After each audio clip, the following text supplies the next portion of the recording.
Saint of the Day, September 13th, Saint John Chrysostom. If the Lord should give you power to raise the dead, he would give much less than he does when he bestows suffering. By miracles you would make yourself debtor to him, while by suffering he may become debtor to you.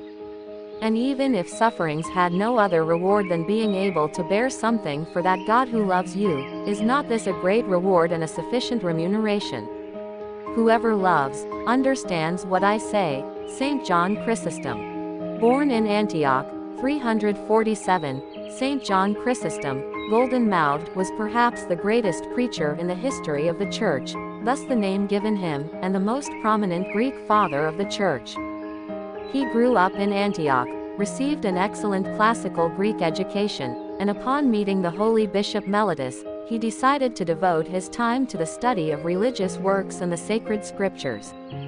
He received baptism after 3 years of study and set out for the desert to live the ascetic life of a hermit. His extreme mortifications left him in fragile health, and he thus returned to Antioch after 2 years of recovery, and devoted himself to studying for the priesthood. He was ordained in 386 and served in the Cathedral of Antioch for 12 years, winning widespread fame for his sublime preaching.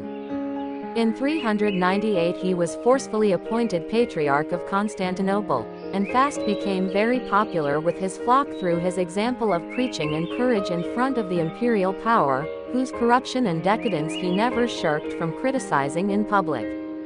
This attitude naturally made an enemy of the Empress Eudoxia as well as Theophilus, Bishop of Alexandria, who had him condemned on false charges in 403. He was exiled to Armenia, where he continued to be a great presence in the Church of the East through his many letters. He was exiled from Armenia to an isolated place along the Black Sea. He died during the journey in 407 in Pontus, his ill health unable to endure its rigors. In 438 the Emperor Theodosius II of Constantinople had John's body returned to Constantinople, and did penance for the sins of his mother Eudoxia.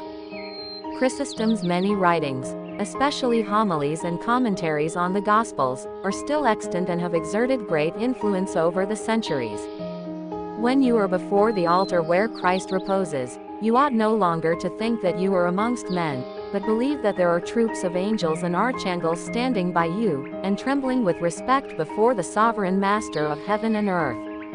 Therefore, when you are in church, be there in silence, fear, and veneration. Saint John Chrysostom. Saint John Chrysostom, pray for us. Carla Channel.